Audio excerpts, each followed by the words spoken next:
Salam sejahtera buat semuanya. Shalom. Assalamualaikum. Om Swastiastu. Namo Buddhaya. Salam kebajikan buat kita semuanya.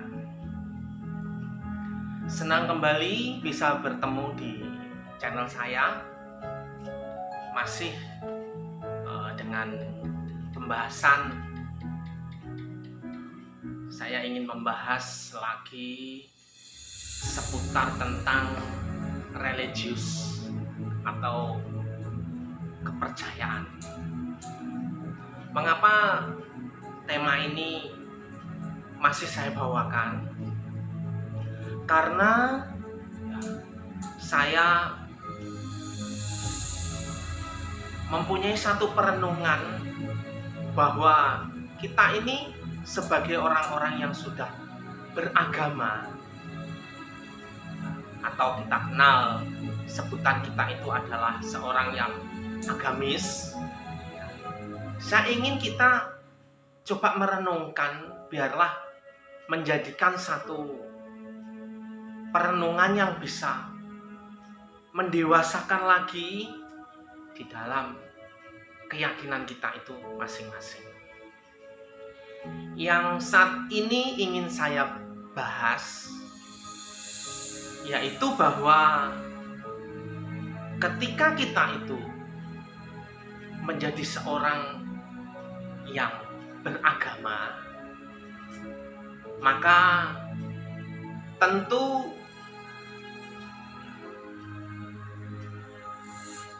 kita harus melihat bahwa sebaiknya apakah yang terbaik untuk dilakukan.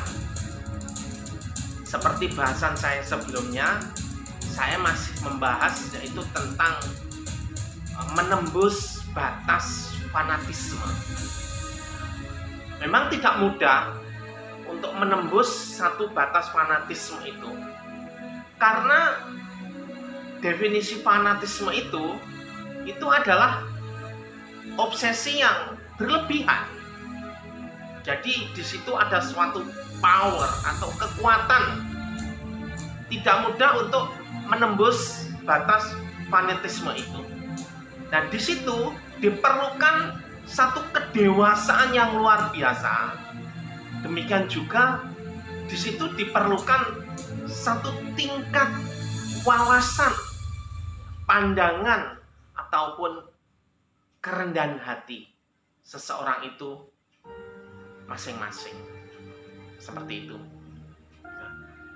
Saya kali ini ingin mengangkat yaitu menembus fanatisme berlebihan. Di dalam bahasa Inggris memakai kata fanatic excessive fanatism. Itu menembus fanatisme berlebihan. Pada umumnya, seseorang ketika dia itu percaya pada satu agama, pasti dia mempunyai fanatik. Tetapi menjadi tidak bijak dan tidak baik kalau fanatisme itu berlebihan. Saya ingin membahas yaitu tentang bagaimana ada satu fase atau ada satu tingkatan-tingkatan yang harus dilewati di dalam kita itu beragama. Yang pertama, bahwa seseorang untuk dikatakan dia itu menjadi seorang agamis yang sempurna, yang pertama, orang itu harus belajar membaca kitab suci itu, belajar mengartikannya,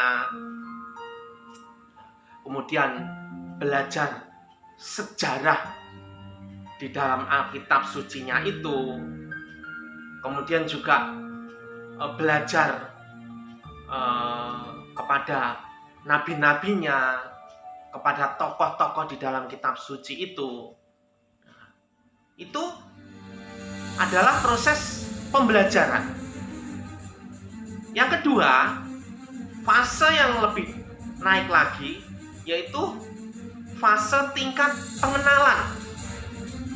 Atau dengan kata lain, ada satu relationship, hubungan intim antara manusia dengan Tuhan atau Tuhan dengan manusia. Nah, di situ terjadi dengan adanya doa atau seseorang itu bersembahyang.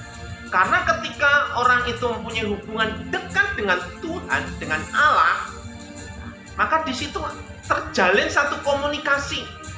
Nah, di situ akan ada suatu kuasa-kuasa, mujizat-mujizat itu bisa terjadi karena kemahakuasaan Allah itu. Itu yang kedua tadi, yaitu hubungan atau relationship manusia dengan Tuhan. Kemudian yang ketiga, yaitu fase atau tingkat di mana manusia itu dapat menerjemahkan apa maksud agama itu ke dalam kehidupan sehari-hari.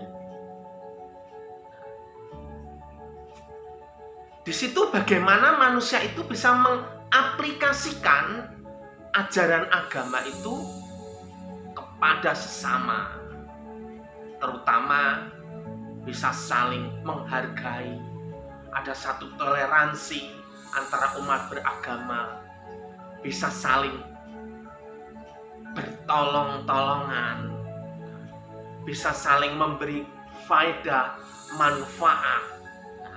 Itu aplikasi daripada ajaran agama. Karena